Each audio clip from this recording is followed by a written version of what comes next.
Your mind is not your friend. That's the truth most people refuse to face. You think your thoughts are trying to help you, but they're not. You think your mental patterns are protecting you, but they're actually keeping you trapped. Your mind has one job: keep you exactly where you are, keep you safe, keep you comfortable, keep you small. And it's incredibly good at that job. Every day, you wake up with plans to change. You know what you should do. You know what would make your life better. But by the end of the day, you're back in the same patterns, making the same choices, living the same life. That's not accident. That's not lack of willpower. That's your mind doing exactly what it was designed to do. Work against your growth. This isn't about motivation. This isn't about positive thinking. This is about understanding how your own mental programming keeps you stuck and what you can do to override it. Because until you understand why your mind fights your progress, you'll keep losing the same battles over and over again. Chapter 1.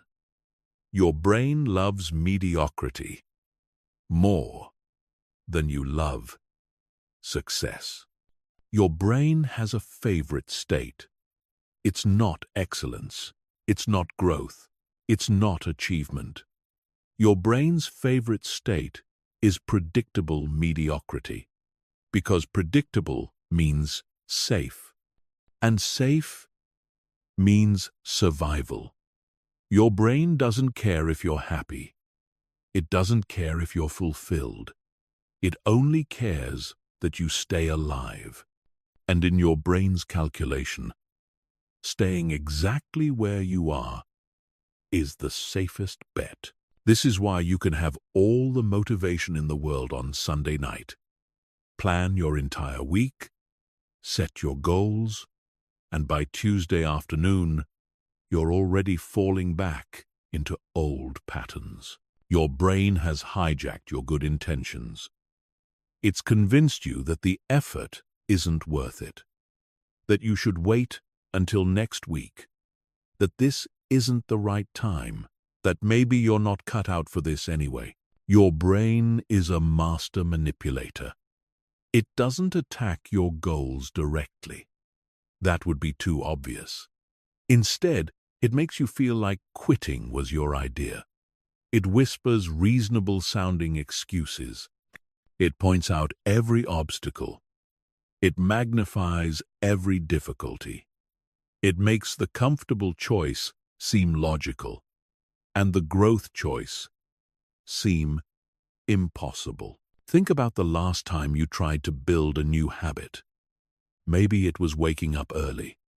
Maybe it was working out. Maybe it was starting a side project. How long did it last? A few days? A week? And what happened? Your brain started negotiating. It started making deals. Just this once. You're tired today. You'll start fresh tomorrow. One missed day won't matter, but one missed day always matters. Because it's never really about that one day. It's about your brain testing your resolve. It's checking to see if you're serious this time, or if you're just playing games like always. And the moment you give in, your brain learns something powerful. It learns that your commitment is conditional. It learns that your standards are flexible. It learns that with enough pressure, you'll fold. This is why people can be incredibly motivated and still make no progress. Because motivation is just a feeling, and feelings are temporary. But your brain's preference for mediocrity is constant. It's always there, always working, always finding new ways to keep you in your comfort zone. Your brain doesn't understand the difference between physical danger and psychological discomfort. To your brain, the fear of failure feels exactly the same as the fear of death. The anxiety of putting yourself out there triggers the same alarm systems as facing a predator. So when you try to do something that matters, something that could change your life, your brain treats it like a threat to your survival. That's why taking action on your goals feels so hard. That's why you procrastinate on the things that matter most. That's why you can spend hours scrolling through social media but can't sit down for 30 minutes to work on your dreams. Your brain is actively working against your progress because it interprets progress as danger. And here's what makes it worse. Your brain gets better at stopping you with practice. Every time you give in to procrastination, you strengthen that neural pathway. Every time you choose comfort over growth, you make it easier to choose comfort next time. Every time you quit when things get difficult, you teach your brain that quitting is the solution to discomfort. You're literally training your mind to work against you. And most people don't even realize they're doing it. They think they're just having an off day. They think they just need to try harder next time. But the problem isn't effort. The problem is that they're fighting their own mental programming without understanding how it works. Your brain also loves to create stories that justify mediocrity. It tells you that you're being realistic, that you're being practical, that you're not built for big goals. These aren't truths. These are protection mechanisms. Your brain is trying to save you from the discomfort of trying and potentially failing. So it convinces you that not trying is wisdom rather than fear. But here's the thing about mediocrity. It's not actually safe. It just feels safe. Living below your potential creates its own kind of suffering. The regret of never trying, the frustration of staying stuck, the slow erosion of self-respect that comes from repeatedly abandoning yourself. Mediocrity is just delayed disappointment. You're not avoiding pain. You're just postponing it. The first step to winning this battle is recognizing that your brain's default setting is working against your highest interests. It's not personal. It's not a character flaw. It's programming. Ancient programming that was designed for a world that no longer exists. But recognition is just the beginning. Understanding the game is not the same as winning it. Chapter 2. The safety algorithm runs your life without your permission. Your brain runs on an algorithm. It's constantly scanning your environment, your thoughts, your plans, looking for threats. And this algorithm has a very simple rule. Anything unfamiliar is dangerous. Anything that requires change is a threat. Anything that could lead to rejection, failure, or discomfort gets flagged as a problem to be avoided. This safety algorithm made sense when your biggest concern was avoiding predators. But now, it's sabotaging your attempts to build a better life. Because everything that could improve your life requires you to do something unfamiliar. Everything that could help you grow requires you to step outside your comfort zone. And your safety algorithm interprets every step outside your comfort zone as a step toward danger. This is why you can know exactly what you need to do and still not do it.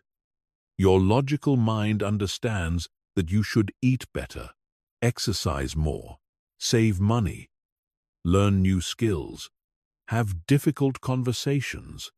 But your safety algorithm is running a background program that makes all of these feel unnecessarily risky. Your brain doesn't care that you want to lose weight. When you try to change your eating habits, the safety algorithm sees unpredictability in your routine and flags it as a threat. Your brain doesn't care that you want to start a business.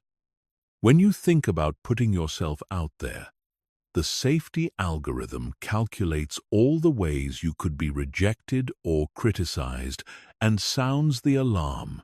This algorithm is so powerful that it can make you afraid of your own success, because success means change, and change means leaving behind the familiar version of yourself. Even if that version is struggling, even if that version is unhappy, it's still familiar, and familiar feels safe to your brain. The safety algorithm is also why you sabotage yourself right before breakthrough moments. You've probably experienced this. You're making progress on a goal, things are going well, and then suddenly you do something that destroys your momentum. You miss workouts right before you start seeing results. You procrastinate on projects right before the deadline. You pick fights in relationships right when things are getting serious. This isn't bad luck. This is your safety algorithm detecting that you're moving too far from your baseline and pulling you back. Your brain has a comfort zone thermostat, and when you try to live outside that zone for too long, it automatically adjusts your behavior to bring you back to familiar territory. Your safety algorithm is constantly collecting evidence to support its cautious worldview. It remembers every failure, every rejection, every moment of pain or embarrassment, but it conveniently forgets your successes, your moments of courage, your ability to overcome challenges. This isn't random. This is selective memory, designed to keep you from taking risks. The algorithm also creates phantom dangers, threats that don't actually exist but feel completely real in your mind. You imagine worst-case scenarios. You catastrophize minor setbacks. You interpret neutral situations as threatening. Your brain is essentially running a fear-based simulation program that makes the world seem more dangerous than it actually island. This is why anxiety and overthinking are so common. Your safety algorithm is working overtime, trying to predict and prevent every possible negative outcome. It's constantly asking what-if questions. What if you fail? What if people judge you? What if you're not good enough? What if you make the wrong choice? These questions feel like helpful preparation, but they're actually mental traps that keep you paralyzed. The algorithm also uses your emotions as enforcement tools. When you try to do something that feels risky, it floods your system with stress hormones. It makes you feel anxious, overwhelmed, or depressed. These aren't messages from the universe telling you to stop. These are chemical reactions designed to make you retreat to safety. But here's what the safety algorithm doesn't understand. Real safety in the modern world comes from growth, not from staying the same. Real security comes from developing skills, building relationships, and creating value. Real protection comes from becoming someone who can handle challenges, not from avoiding them altogether. The people who seem naturally confident and successful aren't running different software. They've just learned to recognize when their safety algorithm is running and choose to act anyway. They understand that feeling scared doesn't mean they're in actual danger. They know that discomfort is not the same as harm. Your safety algorithm will never go away. It's hardwired into your brain, but you can learn to recognize when it's operating. You can learn to distinguish between real threats and algorithmic, false alarms. And most importantly, you can learn to take action despite the alarm bells. The goal isn't to eliminate fear or anxiety. The goal is to stop letting them make your decisions for you. When you understand that your brain's safety algorithm is just an overprotective security system, you can start treating its warnings with appropriate skepticism. Chapter 3. You're addicted to familiar patterns even when they hurt you. You're not just comfortable with your current patterns, you're addicted to them. Even the ones that make you miserable. Even the ones that keep you stuck. Even the ones that you consciously want to change. Because familiarity is a drug, and your brain is a junkie that will choose the familiar hell over the unfamiliar heaven every single time. This addiction to familiar patterns is why people stay in jobs they hate, relationships that drain them, and habits that destroy them. It's not that they don't want better. It's that better feels foreign, and foreign feels wrong. Your brain interprets unfamiliarity as a sign that something is off, something is dangerous, something needs to be corrected. Think about your daily routine. How much of it is conscious choice, and how much is automatic behavior? You probably wake up and reach for your phone without thinking. You probably eat similar foods, take similar routes, have similar conversations. You probably react to stress in the same ways, avoid challenges in the same ways, entertain yourself in the same ways. These patterns weren't consciously designed. They developed over time through repetition, and now they run your life on autopilot. Your brain loves autopilot because it requires less energy. Conscious decision-making is expensive in terms of mental resources. So your brain tries to automate as much as possible. But here's the problem. Most of your patterns were formed when you were younger, less experienced, and dealing with different circumstances. The coping mechanisms that helped you survive childhood might be sabotaging your adult success. The defense mechanisms that protected you in past relationships might be destroying your current ones. The habits that got you through difficult times might be keeping you stuck in mediocrity. Your brain doesn't regularly update these patterns. It doesn't ask if they're still serving you. It just keeps running them because they're familiar. And familiar equals safe in your brain's primitive logic. Even if familiar is making you miserable. This is why changing feels so hard. You're not just trying to build new habits. You're trying to break an addiction to old ones. And like any addiction, your brain will resist. It will create cravings for the old patterns. It will make the new patterns feel wrong, uncomfortable, and unsustainable. Your brain is also constantly looking for excuses to return to familiar patterns. It will find reasons why the new way isn't working. It will focus on any evidence that suggests you should go back to the old way. It will make the familiar choice seem logical and the new choice seem risky or unnecessary.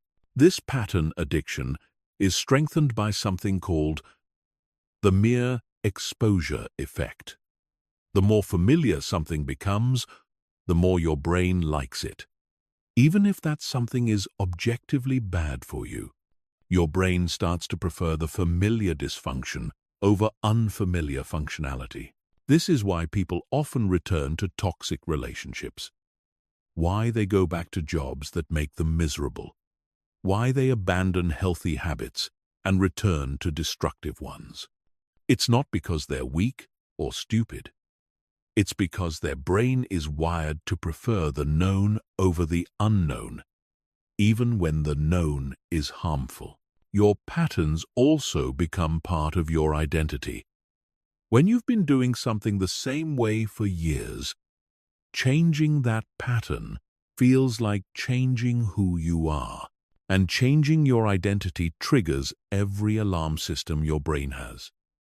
Your brain will fight harder to preserve your identity than it will to preserve your happiness. This is why people say things like, "I'm just not a morning person," or I'm not good with money, or I'm not the type to go to the gym. These aren't statements of fact. These are identity defenses. Your brain is protecting familiar patterns by making them seem like immutable parts of your personality. But patterns are not personality. Habits are not identity. Just because you've always done something one way doesn't mean you're incapable of doing it differently. Your brain just wants you to think that because thinking otherwise would require acknowledging that change is possible. And if change is possible, then staying the same becomes a choice rather than a fate. The addiction to familiar patterns is also reinforced by intermittent rewards. Sometimes your old patterns do provide temporary relief or pleasure. Sometimes procrastinating does help you avoid stress. Sometimes avoiding difficult conversations does prevent conflict. Sometimes staying in your comfort zone does feel peaceful. These occasional rewards make your brain think the pattern is working. It doesn't consider the long-term costs. It doesn't weigh the opportunity costs. It just remembers that sometimes this pattern provided relief, so it must be worth keeping. Breaking pattern addiction requires recognizing that your brain's preference for familiarity is not the same as what's actually good for you. It requires understanding that discomfort with new patterns is not evidence that they're wrong. It requires accepting that feeling weird about positive changes is normal and temporary. You have to become willing to feel like a stranger to yourself for a while. Because that's what growth feels like. That's what becoming a better version of yourself requires. You have to be willing to act in ways that don't feel like you until those new ways become the new you. Chapter 4. Your emotions lie to you about what's important. Your emotions are not truth-tellers. They're not reliable advisors. They're not accurate reporters of reality. Your emotions are chemical reactions triggered by thoughts, memories, and interpretations. And most of the time, they're lying to you about what's actually important, what's actually urgent, and what's actually worth your attention. Your brain gives you emotional signals about everything. But these signals are based on primitive programming that doesn't understand modern life. Your brain treats the anxiety of starting a difficult project the same way it treats the fear of physical danger. It makes checking social media feel as urgent as responding to a real emergency. It makes avoiding uncomfortable conversations feel as important as avoiding actual threats. This emotional misdirection is why you can feel incredibly stressed about things that don't matter and completely indifferent to things that could change your life. Your emotions aren't measuring actual importance. They're measuring familiarity, comfort, and immediate gratification potential. Think about what makes you feel most anxious. Is it the things that could actually harm you? Or is it the things that could help you grow? Most people feel more anxiety about starting a workout routine than they do about staying out of shape. They feel more stress about having an honest conversation than they do about living with unresolved problems. They feel more fear about pursuing their goals than they do about abandoning them. Your emotions are also terrible at measuring time. They make temporary discomfort feel permanent, and permanent consequences feel distant and irrelevant. This is why you can know that you'll regret not exercising, but still feel like skipping the gym today. Your emotions make the immediate discomfort of exercise feel more real than the long-term benefits of fitness. Your brain also creates emotional reactions to protect your ego. When you think about doing something challenging, your brain floods you with feelings of doubt, inadequacy, and overwhelm. These feelings aren't telling you that you can't do it. They're trying to convince you not to try so you can't fail. Your brain would rather preserve your ego than expand your capabilities. This emotional protection system is why you feel resistance to the very things that could improve your life. Your brain creates negative emotions around growth activities because growth requires risk, and risk means the possibility of failure. And failure means potential damage to your self-image. Your emotions also lie about other people's importance. They make you feel like everyone is watching and judging your every move. They make you feel like other people's opinions carry more weight than your own goals.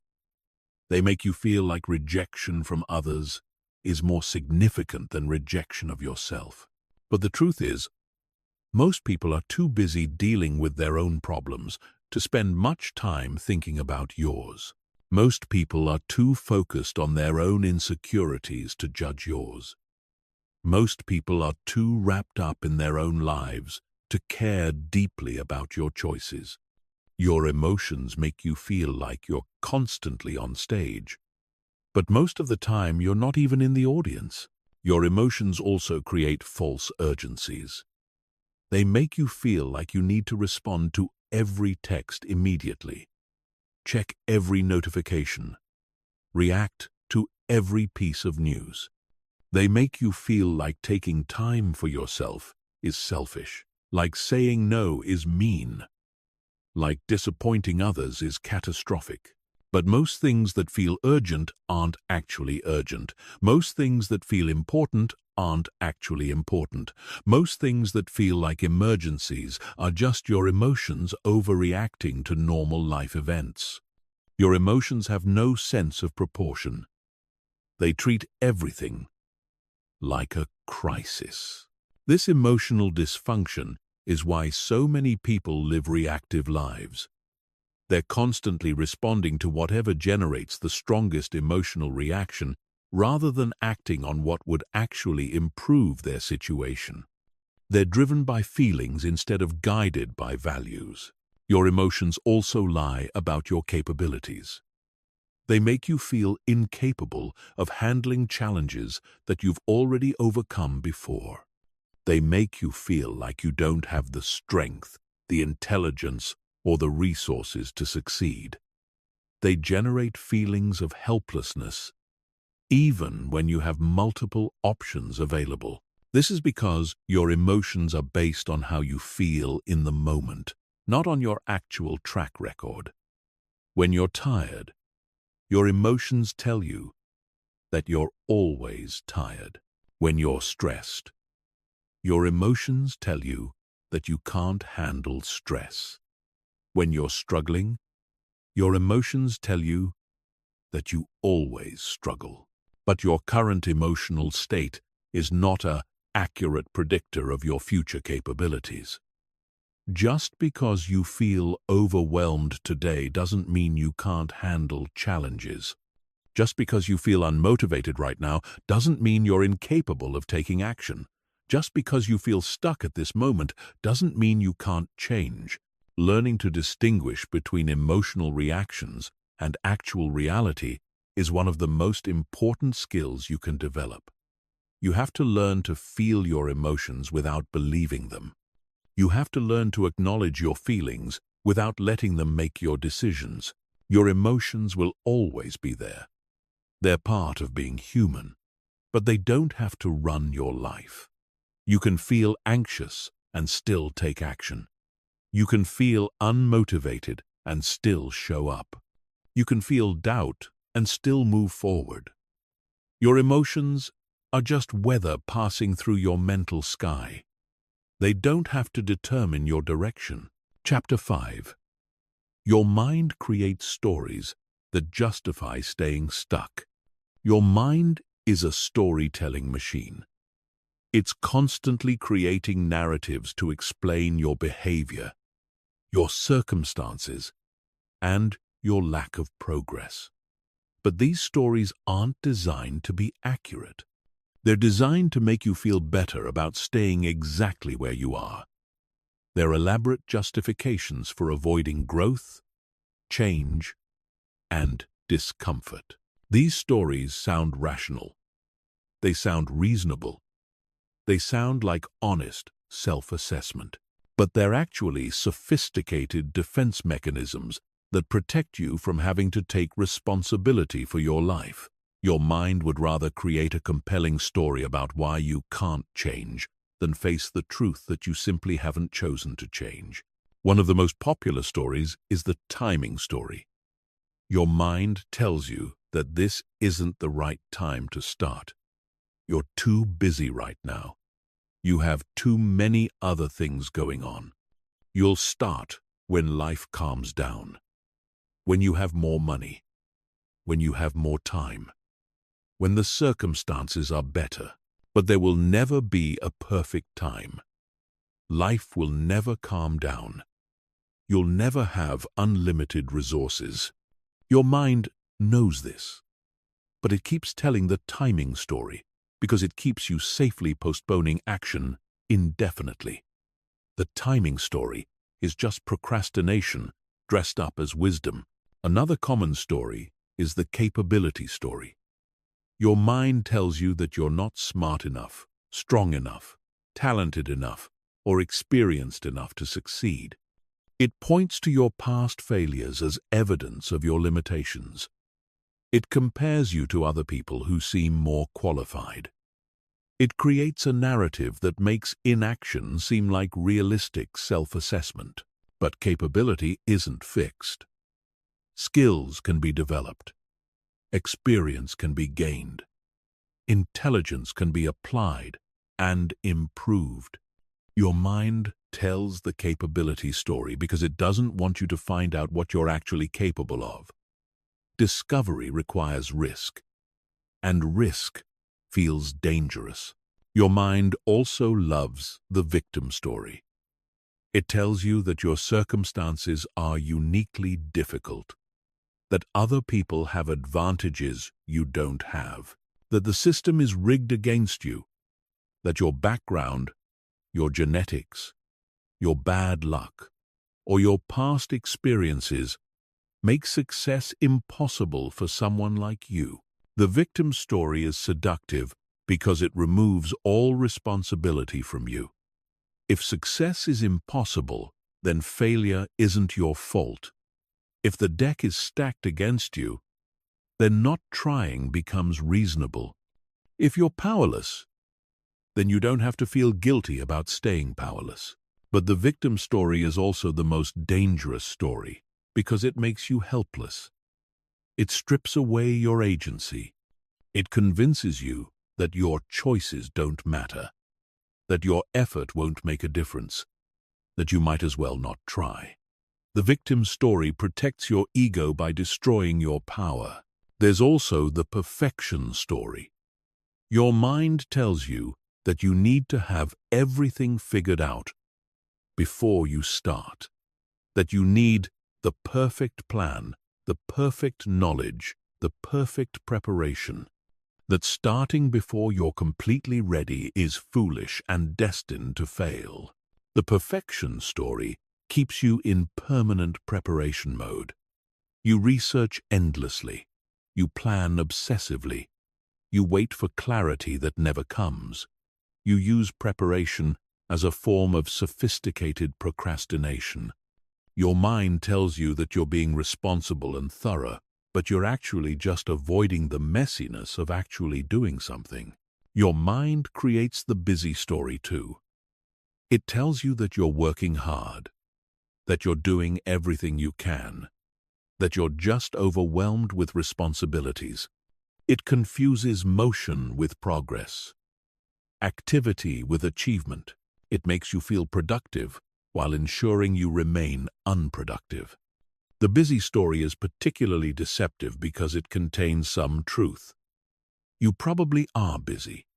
You probably do have responsibilities. But being busy and making progress aren't the same thing. You can stay busy with low-impact activities to avoid doing high-impact work that might fail. Then there's the special circumstances story. Your mind tells you that your situation is different, that the advice that works for other people won't work for you, that your challenges are unique, your obstacles are bigger, your starting point is worse.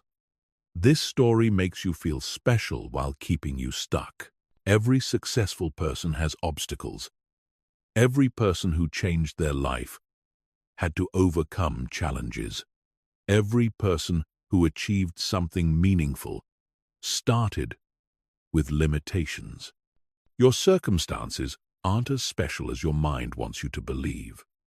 Your mind creates the special circumstances story to justify why normal solutions won't work for your supposedly abnormal problems. Your mind also tells the fear-based story. It tells you that the risks are too great, that failure would be devastating, that success might change you in ways you won't like. It creates elaborate scenarios about everything that could go wrong while ignoring everything that could go right. The fear-based story treats potential negative outcomes as certainties, while treating potential positive outcomes as impossibilities. Your mind becomes an expert at imagining failure and amateur at imagining success. It can envision 1,000 ways your goals might not work out, but struggles to picture even one way they might. These stories feel true because your mind finds evidence to support them. But your mind is selective about what evidence it collects. It notices every example that confirms the story, while ignoring examples that contradict it. It remembers failures while forgetting successes. It focuses on obstacles while overlooking opportunities. The stories your mind tells aren't facts, they're interpretations. And interpretations can be changed. You can choose different stories. You can choose stories that empower you instead of limiting you. You can choose stories that motivate action instead of justifying inaction. But first, you have to recognize that these stories are just stories. They're not reality. They're not truth. They're just thoughts that have been repeated so many times that they feel real. And once you see them as stories, you can start writing better ones. Chapter 6. Your brain trades your future for immediate comfort. Your brain has a built-in preference for now over later. It will sacrifice massive long-term gains for tiny immediate rewards. It will trade your future health for present convenience. It will exchange your long-term success for momentary pleasure. This isn't a character flaw. This is how your brain is wired. And this wiring is destroying your potential. Your brain operates on what psychologists call temporal discounting. The further away a reward is in time, the less valuable it seems to your brain. A small reward now feels more appealing than a large reward later. This made sense when immediate survival was the primary concern. But in the modern world, this programming is sabotaging every attempt you make to build something meaningful. This is why you can know that exercise will make you feel better, look better, and live longer, but still choose to stay on the couch. Your brain values the immediate comfort of not moving more than the future benefits of fitness. It's not that you don't want to be healthy. It's that your brain can't properly value future health compared to present comfort. Your brain treats future you like a stranger. When you think about the person you'll be in 6 months or a year, your brain doesn't recognize that person as really you. Future you is an abstract concept. Present you is real, immediate, and demanding attention. So your brain prioritizes present you's comfort over future you's success. This is why saving money feels so difficult. Your brain values the immediate satisfaction of buying something you want more than the abstract concept of future financial security.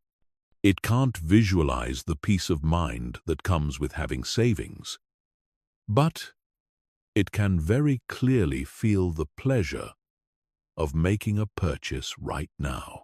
The immediate gratification system in your brain is also incredibly sensitive to triggers. It doesn't just activate when you're actively choosing between now and later. It activates when you see something that reminds you of immediate pleasure. When you see your phone, your brain immediately craves the instant stimulation of notifications.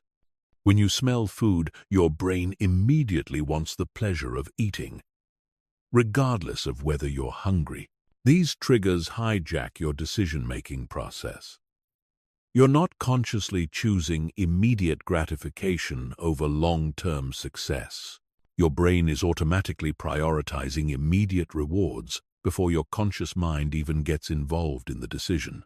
By the time you realize what's happening, you've already reached for the phone, eaten the junk food, or avoided the difficult task.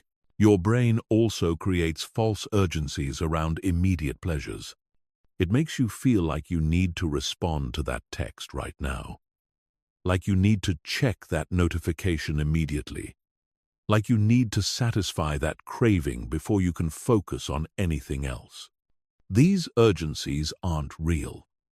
They're manufactured by your brain to justify choosing immediate gratification.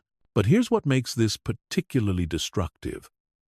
Your brain gets better at choosing immediate gratification with practice. Every time you choose the easy option over the beneficial option, you strengthen that neural pathway. Every time you choose comfort over growth, you make it easier to choose comfort next time. You're literally training your brain to prioritize short-term pleasure over long-term success. This creates a compound effect in the wrong direction. Not only are you missing out on the benefits of long-term thinking, you're also making it harder to think long-term in the future. You're creating a mental pattern that automatically steers you away from delayed gratification. Your brain also uses rationalization to justify immediate gratification choices. After you choose the immediate reward, your brain creates logical-sounding reasons why that was actually the smart choice. You deserved a break. You'll start tomorrow. You needed to relax. These rationalizations aren't honest analysis. They're your brain protecting its preference for immediate comfort. The immediate gratification system also exploits your energy levels. When you're tired, stressed, or overwhelmed, your brain's ability to consider long-term consequences decreases dramatically. This is why you make your worst decisions when you're depleted. Your brain defaults to immediate comfort because it doesn't have the energy to properly weigh long-term benefits. This is why willpower feels so unreliable. You're not trying to overcome a single urge. You're fighting against a system that's constantly looking for opportunities to choose immediate gratification. Every decision becomes a battle between your conscious long-term goals and your brain's automatic short-term preferences. Your environment makes this battle even harder. Modern life is designed to trigger immediate gratification responses. Your phone sends constant notifications. Advertisements create artificial urgencies. Food is engineered to be immediately satisfying.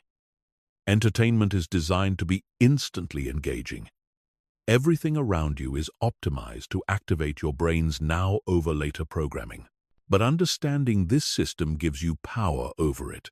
When you recognize that your brain is automatically biased toward immediate gratification, you can start designing your life to work with this bias instead of against it. You can remove triggers that activate immediate gratification responses. You can create systems that make long-term choices easier and immediate gratification choices harder. You can also use immediate gratification to support long-term goals. Instead of trying to eliminate all immediate pleasure, you can find ways to make long-term beneficial activities immediately rewarding. You can celebrate small wins.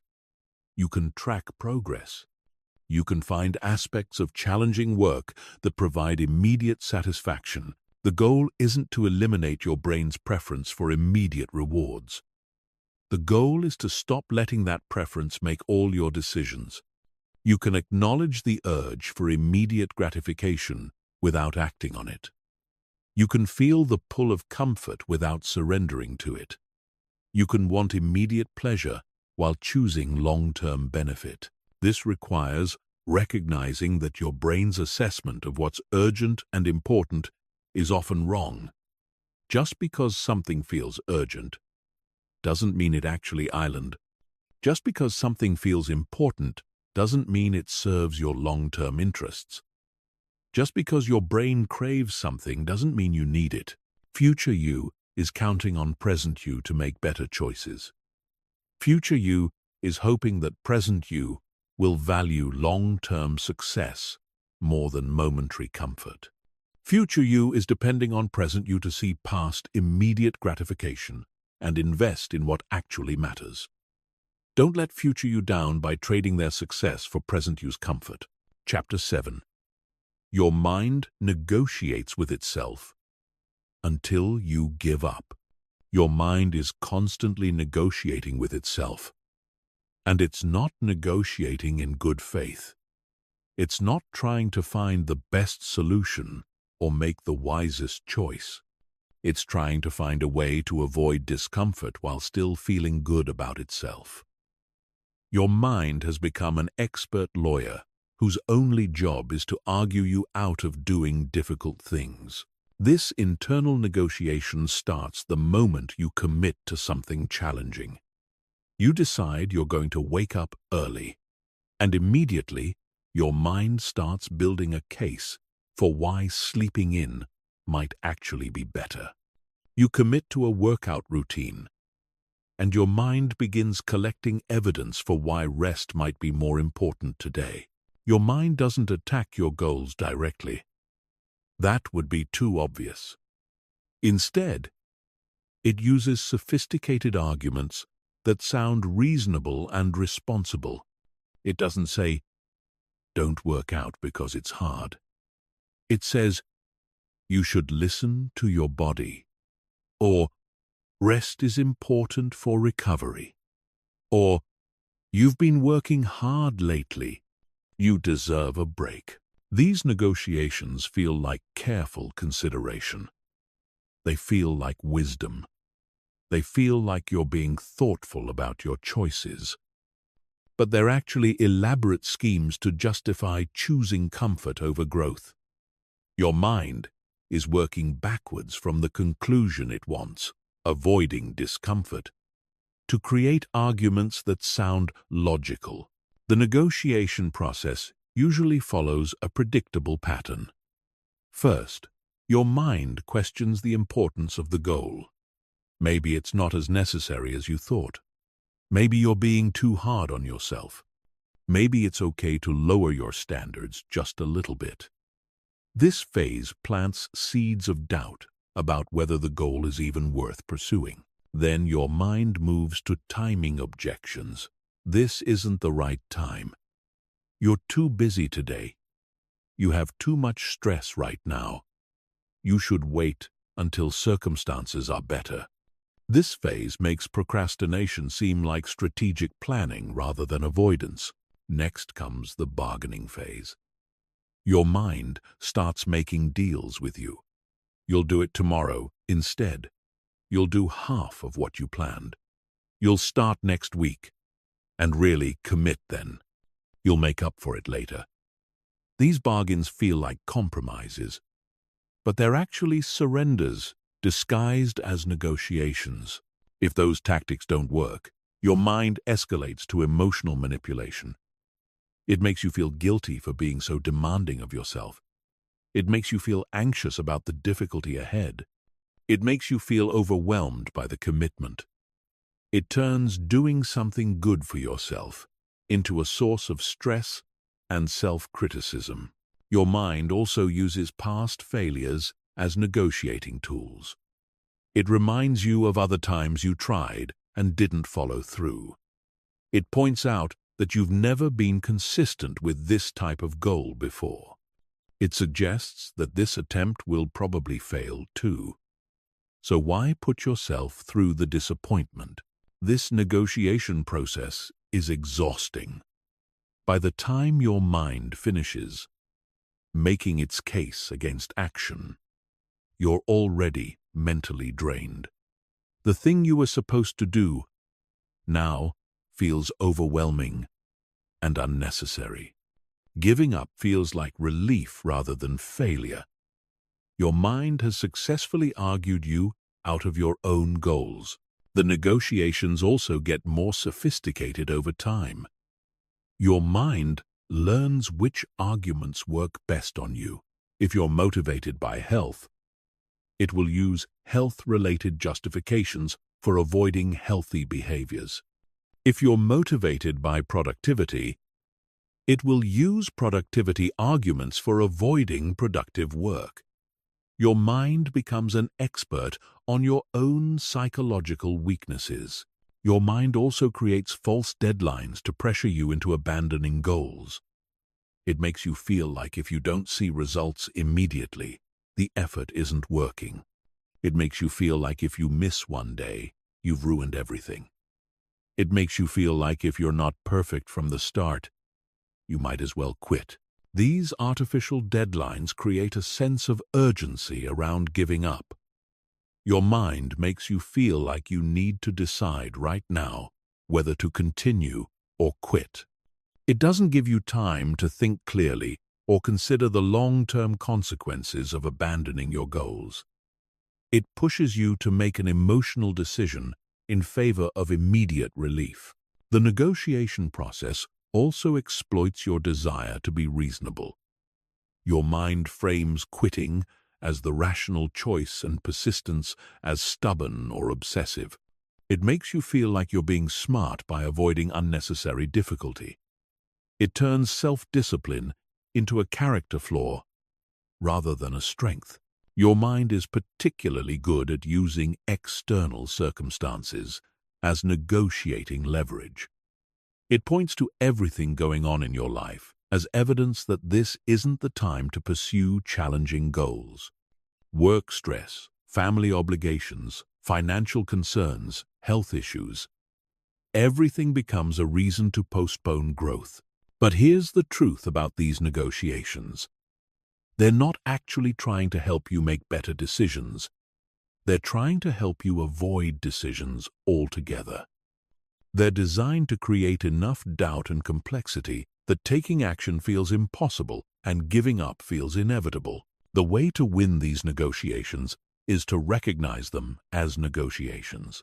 When your mind starts making elaborate arguments for why you should skip your workout or abandon your project or postpone your goals, don't engage with the arguments. Recognize that you're being sold something you don't want to buy. You don't have to defeat every argument your mind makes. You just have to refuse to let the negotiation continue. You can acknowledge that your mind has concerns without letting those concerns dictate your choices. You can hear the arguments without being convinced by them. The most powerful response to internal negotiations is simple commitment. When your mind starts arguing, you remind yourself that you've already made this decision. You're not renegotiating. You're not reconsidering. You're just following through on what you've already committed to do. This doesn't mean you can never adjust your goals or change your plans. But those decisions should be made from a clear, rational state, not during the emotional manipulation of internal negotiations. Don't let your mind's lawyer talk you out of your own success. Chapter 8. Your brain uses overwhelm as a weapon against progress. Your brain has discovered that overwhelm is an incredibly effective way to stop you from taking action. When you feel overwhelmed, you freeze. When you freeze, you don't move forward. When you don't move forward, you stay exactly where you are. And staying where you are is your brain's primary objective. But here's what you need to understand about overwhelm. Most of the time, it's not caused by having too much to do. It's caused by your brain's response to having anything challenging to do. Your brain manufactures overwhelm as a protective mechanism to prevent you from attempting difficult things. Think about the last time you felt truly overwhelmed. Was it because you literally had more tasks than hours in the day? Or was it because your brain took a manageable situation and made it feel impossible? Most overwhelm isn't a math problem. It's an emotional reaction designed to make you retreat to safety. Your brain creates overwhelm by forcing you to think about everything at once. Instead of focusing on the next step, it makes you consider every possible obstacle, every potential complication, every future challenge. It turns a simple action into a complex web of interconnected problems. This is why you can feel overwhelmed about tasks that you know how to do. Your brain isn't confused about the actual steps involved. It's trying to convince you that the steps are too difficult, too numerous, or too complicated to attempt. It's using cognitive overload to create emotional paralysis. Your brain also uses time distortion to create overwhelm. It makes urgent things feel more urgent and distant things feel immediate. It compresses all your responsibilities into the present moment, making you feel like everything needs to be done right now. This artificial time pressure triggers your stress response and makes rational planning feel impossible. The overwhelm response is also triggered by perfectionism. Your brain doesn't just consider what needs to be done.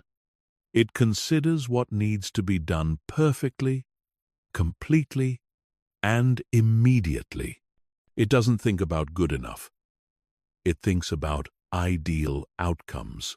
And ideal outcomes feel overwhelming because they require perfect execution. Your brain creates overwhelm by focusing on outcomes rather than actions.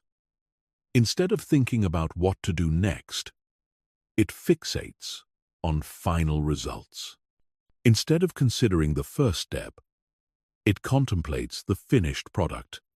This shifts your attention from things you can control to things you can't control, which naturally generates anxiety and paralysis.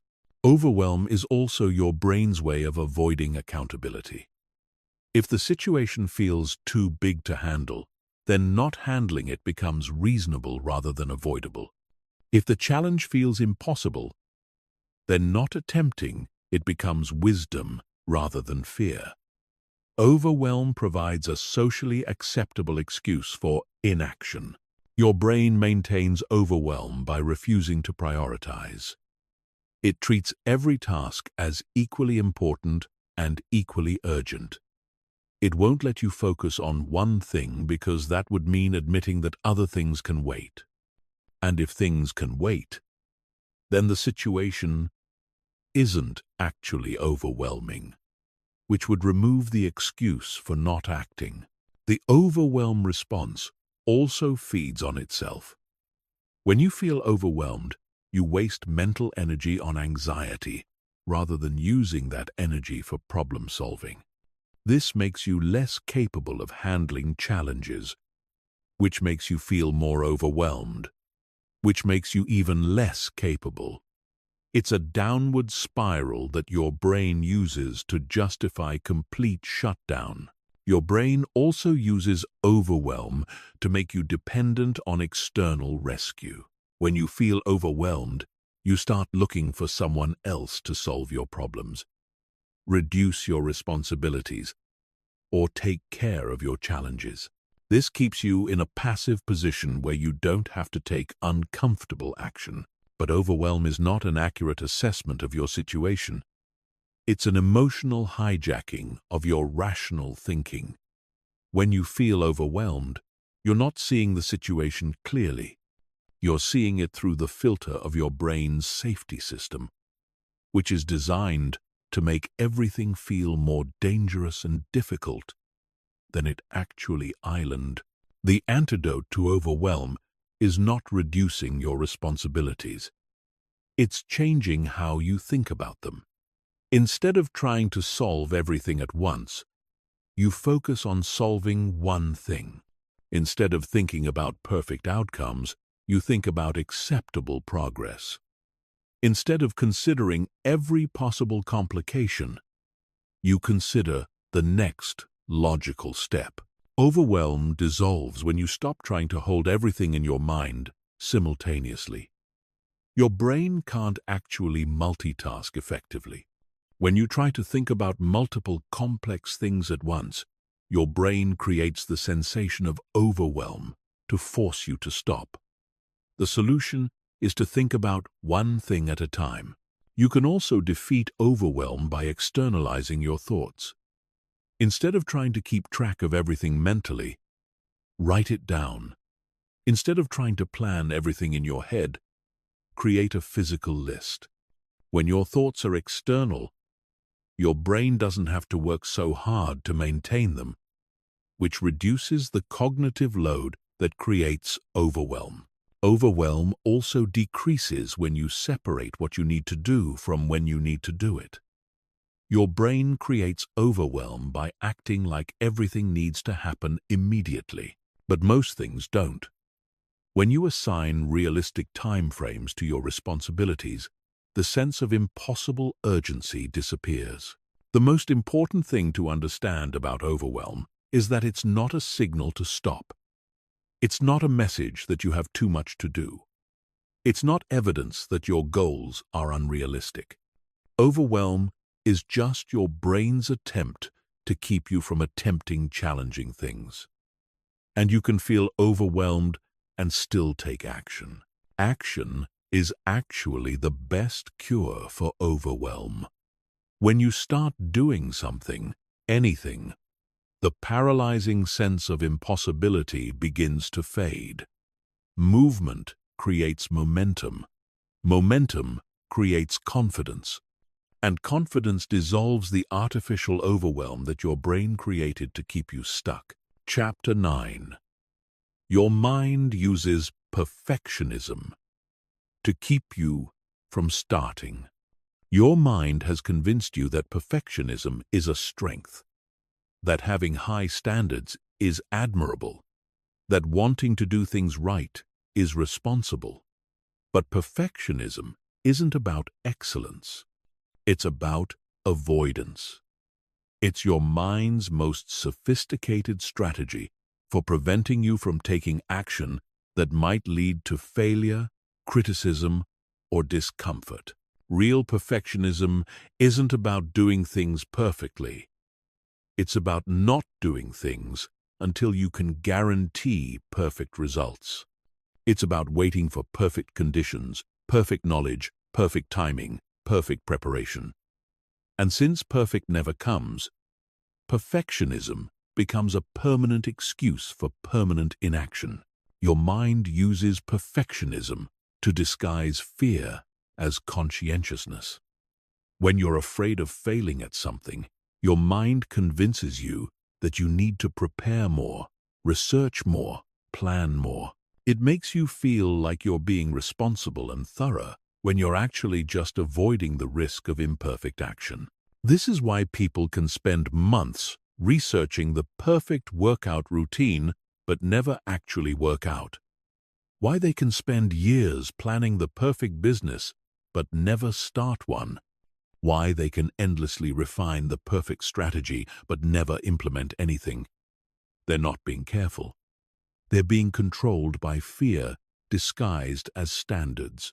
Perfectionism also creates impossible standards that guarantee failure. Your mind doesn't just want you to succeed. It wants you to succeed perfectly, immediately, without mistakes, setbacks, or learning curves. When you inevitably fall short of these impossible standards, your mind uses that as evidence that you should quit rather than adjust your expectations. Your mind uses perfectionism to make everything feel overwhelming. Instead of focusing on what good enough looks like, it focuses on what perfect would require.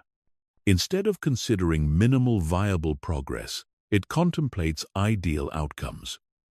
This makes every project feel too big to start and every goal feel too ambitious to pursue.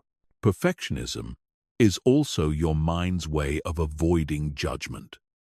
If you never put anything imperfect into the world, you never have to deal with criticism, rejection, or feedback. If you never show anyone your work until it's flawless, you never have to experience the discomfort of having your efforts evaluated. But this protection comes at an enormous cost. By avoiding the judgment that comes with imperfect action, you also avoid the learning that comes with imperfect action. You avoid the growth that comes from feedback. You avoid the improvement that comes from iteration. You choose safety over development. Your mind also uses perfectionism to maintain the illusion of potential. As long as you haven't tried, you can imagine that you would be amazing if you did try. As long as your efforts remain theoretical, your capabilities remain unlimited. Perfectionism protects your ego by keeping your abilities untested. But untested potential is worthless potential. The person who never writes remains a potentially great writer forever. The person who never starts a business remains a potentially successful entrepreneur forever. The person who never performs remains a potentially talented artist forever. Perfectionism preserves your self-image by preventing you from discovering your actual capabilities. Perfectionism also creates a distorted relationship with mistakes. Your mind treats every error as evidence of fundamental inadequacy rather than normal part of the learning process. It makes you feel like mistakes reveal something shameful about your character rather than something useful about your current skill level. This fear of mistakes creates paralysis. If making mistakes means you're inadequate, then the only safe choice is to avoid situations where mistakes are possible. But mistakes aren't character flaws. They're information. They tell you what doesn't work so you can figure out what does work. Your mind uses perfectionism to make comparison your primary measuring stick. Instead of comparing your current performance to your past performance, it compares your beginner efforts to expert results. Instead of measuring your progress against your starting point, it measures your attempts against ideal outcomes. This comparison trap makes improvement feel impossible. When you're learning something new, your mind doesn't celebrate the fact that you're better than you were yesterday. It focuses on how far you are from where you want to be. It treats the gap between current reality and future possibility as evidence of failure rather than opportunity. Perfectionism also distorts your perception of other people's success. Your mind compares your internal experience of struggle with other people's external appearance of competence. You see their polished results without seeing their messy process. You see their final version without seeing their early drafts. This creates the illusion that other people achieve success without mistakes, struggle, or imperfection. Your mind concludes that if success were meant for you, it would feel easier, look cleaner, and require less effort. It uses other people's edited highlight reels to judge your unedited behind-the-scenes reality. But everyone who has achieved anything meaningful has done so through imperfect action. Every expert was once a beginner. Every polished performance came after countless flawed rehearsals. Every successful person has a history of mistakes, failures, and incremental improvements. The way to defeat perfectionism is to lower your standards for starting and raise your standards for continuing. Make it easy to begin and difficult to quit. Focus on consistency rather than excellence. Value progress over perfection. You have to give yourself permission to be bad at things initially. Permission to make mistakes. Permission to learn slowly. Permission to produce work that isn't ready for public consumption. Permission to fail forward rather than remaining perfectly still. Done is better than perfect. Imperfect action is better than perfect inaction. Movement with mistakes is better than stillness with standards. Your mind will resist this logic because it threatens the protective bubble that perfectionism provides. But protection that prevents growth isn't actually protection. It's imprisonment. You don't need to eliminate your desire for quality. You just need to separate quality from perfection. Quality can be achieved through iteration, feedback, and improvement. Perfection is an illusion that prevents you from starting the process that leads to quality. Your future success is not waiting for your current perfection. It's waiting for your willingness to begin imperfectly and improve consistently. Stop letting perfectionism steal your progress in the name of protecting your ego. Chapter 10. Your brain makes other people's opinions feel more important than your own goals. Your brain has a built-in system that monitors what other people think about you. This system was useful when your survival depended on staying in good standing with your tribe.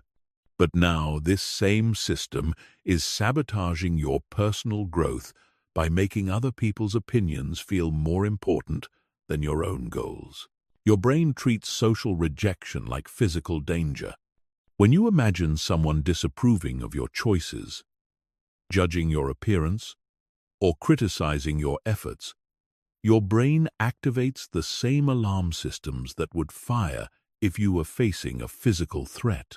This is why the fear of judgment feels so intense and so real. But here's what your brain doesn't understand about modern life. Other people's opinions of you matter far less than your brain thinks they do.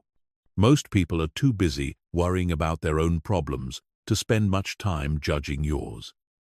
Most people are too focused on their own insecurities to carefully evaluate your choices. Most people forget about your mistakes faster than you do. Your brain creates elaborate scenarios about what other people are thinking. But these scenarios are mostly fiction. You imagine that people are closely watching your every move, keeping score of your failures, and forming detailed opinions about your life. But most of the judgment you fear is happening entirely in your own mind. This imaginary judgment becomes a prison. You start making decisions based on what you think other people want, rather than what you actually want. You choose safety over growth, because growth might attract attention. You choose conformity over authenticity, because authenticity might invite criticism. Your brain also makes you hypersensitive to signs of disapproval. It interprets neutral expressions as negative judgments. It reads criticism into innocent comments. It turns minor social awkwardness into evidence of rejection. Your brain is constantly scanning for threats to your social standing, and it finds them everywhere, even when they don't exist. This hypersensitivity makes you reactive rather than proactive.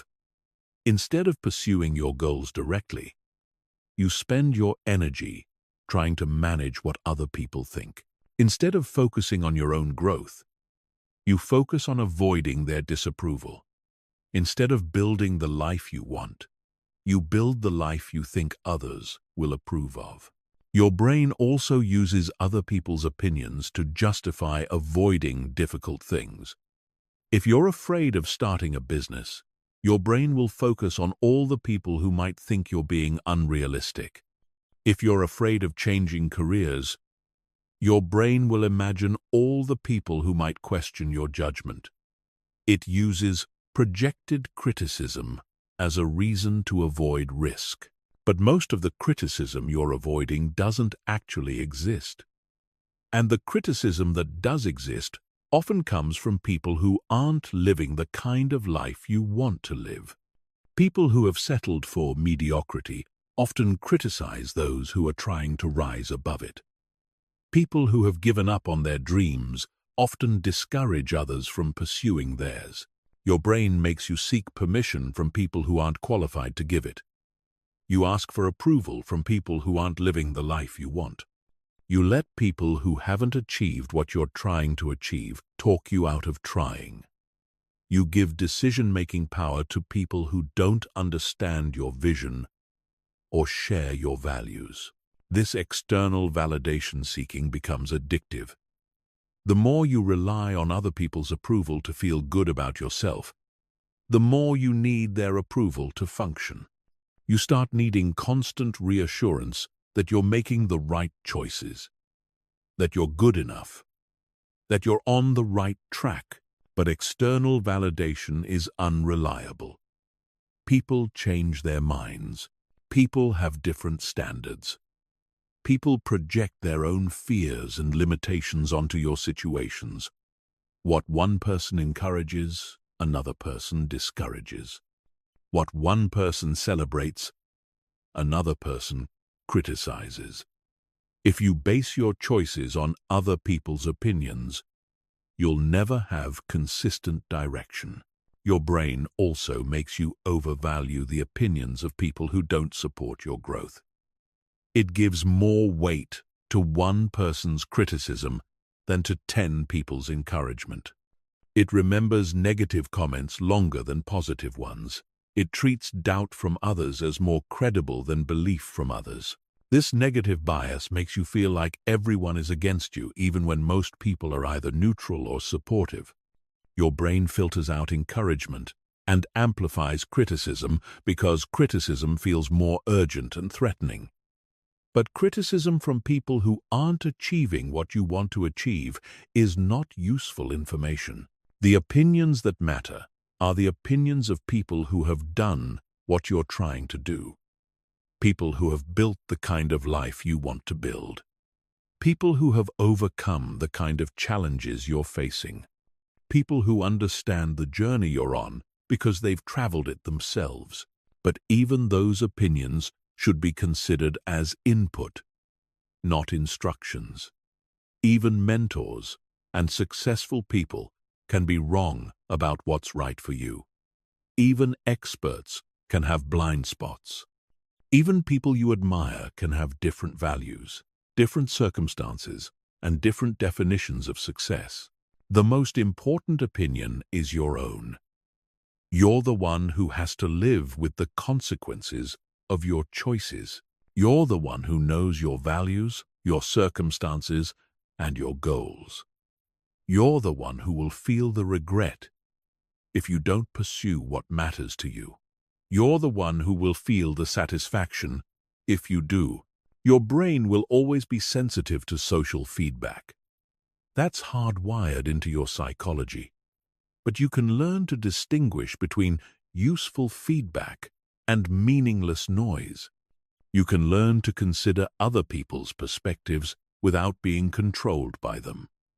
You can learn to care about what others think without letting what they think dictate your choices. The goal isn't to become completely indifferent to other people's opinions. The goal is to stop letting their opinions become more important than your own vision for your life. You can listen to feedback without being paralyzed by it. You can consider criticism without being destroyed by it. You can acknowledge disapproval without being deterred by it. Your life is too important to be lived according to other people's expectations. Your dreams are too valuable to be abandoned because someone else doesn't understand them. Your potential is too precious to be wasted because you're afraid of what others might think. Stop giving other people veto power over your goals. Stop asking for permission from people who aren't qualified to give it. Stop seeking approval from people who aren't living the life you want to live. Your brain will resist this independence because it feels dangerous.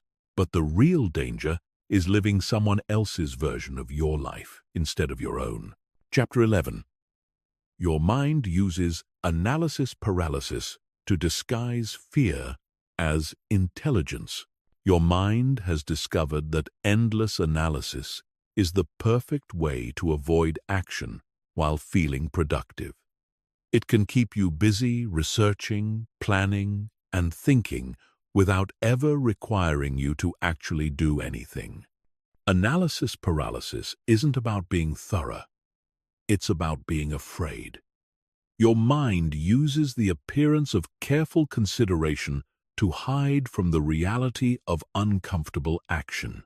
When you're facing something challenging, your mind immediately suggests that you need more information, more research, more planning, more analysis.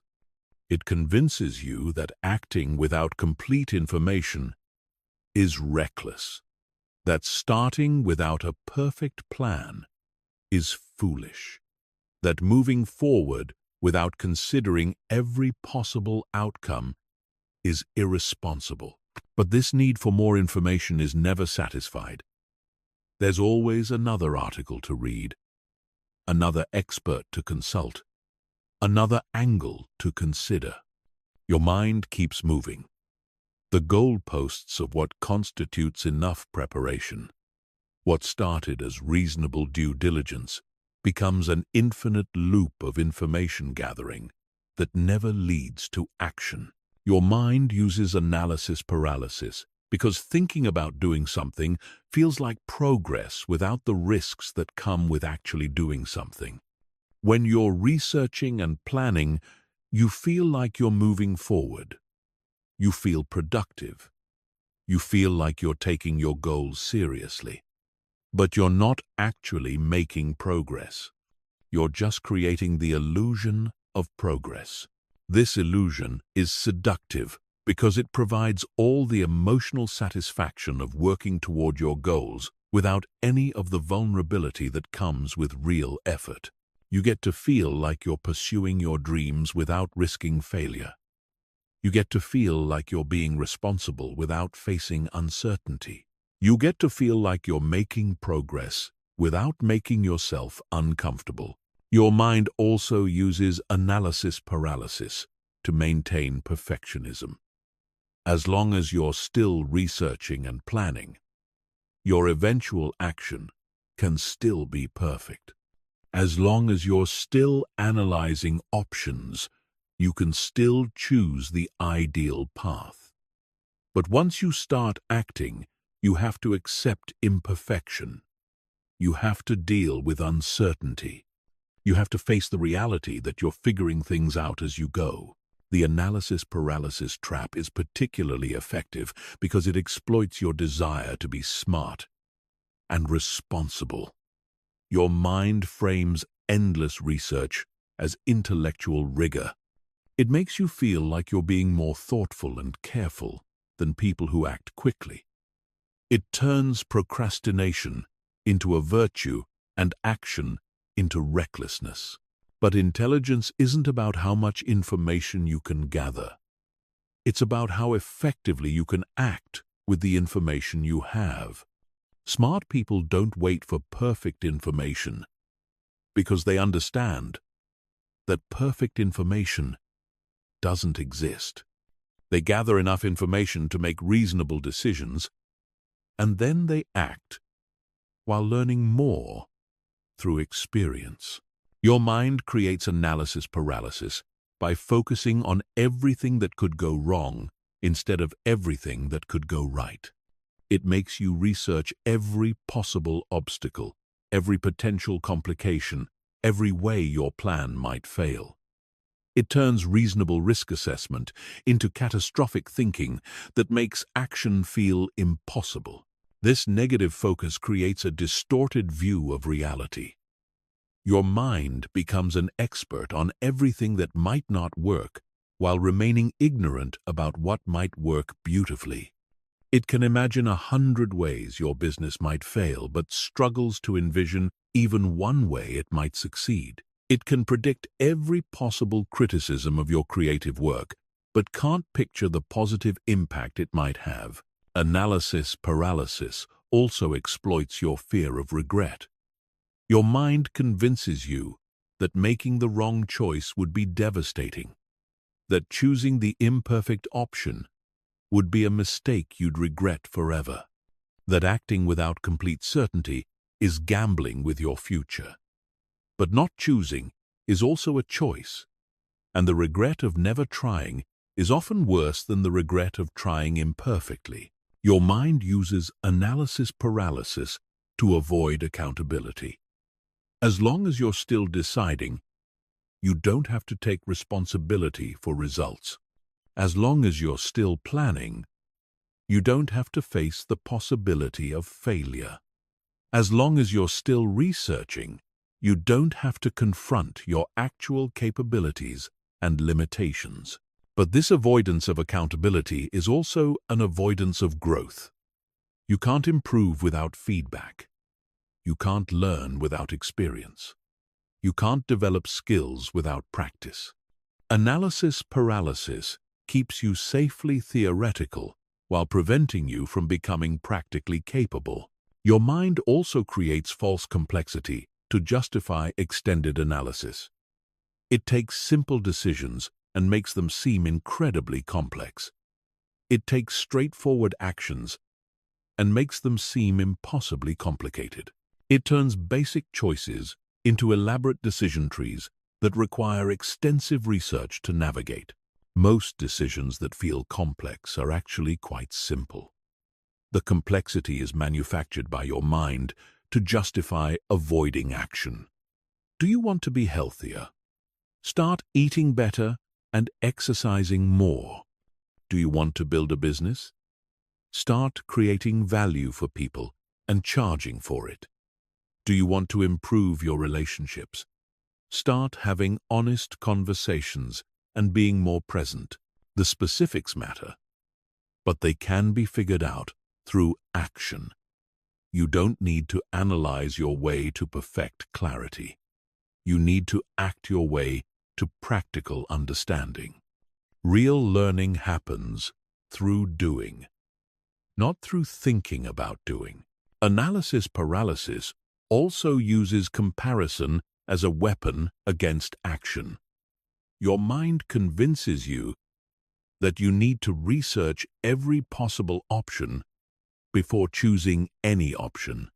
It makes you feel like you need to evaluate every alternative before committing to any alternative. But perfect optimization is impossible, and the search for it prevents you from making any choice at all.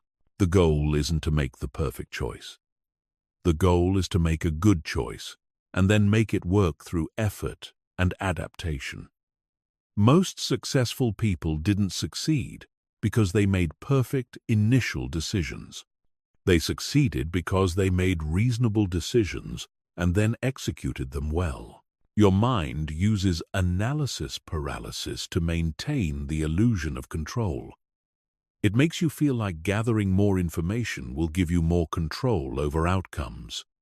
But information doesn't guarantee control. Action, combined with adaptation, gives you influence over results. But nothing gives you complete control. The antidote to analysis paralysis is setting decision deadlines. Give yourself a specific amount of time to gather information and then make a decision regardless of whether you feel ready. Most decisions are reversible or adjustable. Most choices can be modified based on new information. Most paths can be changed if they're not working. You also have to accept that some uncertainty is unavoidable.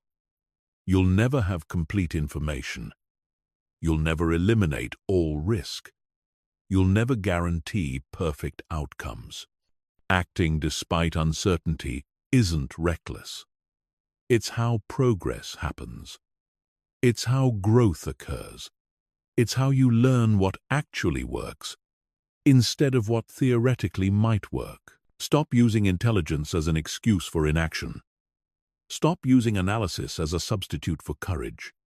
Stop using research as a replacement for results. Your mind will always be able to find more information to gather, more factors to consider, more complications to analyze. But at some point, you have to stop thinking and start doing. The world rewards people who take imperfect action more than people who create perfect plans. Your mind knows this, which is exactly why it keeps you trapped in analysis instead of moving you toward action. Chapter 12. Your brain creates fake complexity to make simple things feel impossible. Your brain is a complexity-generating machine.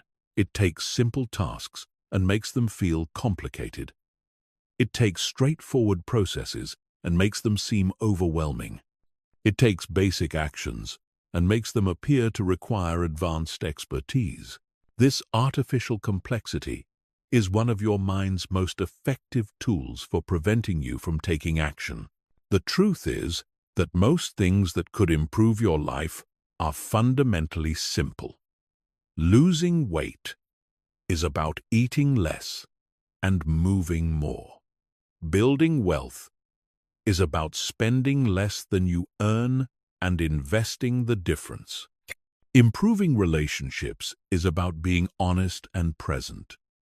Getting stronger is about progressive overload and consistency.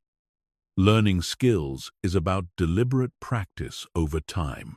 But your mind can't let things be that simple. Simple means you have no excuse not to start.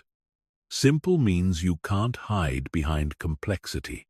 Simple means you have to face the fact that you're avoiding action, not lacking understanding. So your mind creates elaborate barriers, complicated requirements, and sophisticated justifications for why simple things aren't actually simple. Your mind creates fake complexity by focusing on exceptions rather than rules. Instead of recognizing that weight loss is fundamentally about caloric balance, it focuses on metabolic disorders, genetic predispositions, hormonal imbalances, and dietary sensitivities. These factors exist, but they're exceptions that affect a small percentage of people. For most people, weight loss is still about eating less and moving more. This exception-focused thinking makes you feel like you're a special case that requires specialized solutions. Your mind convinces you that the basic principles that work for everyone else won't work for you because your situation is unique, your challenges are different, your circumstances are more complicated.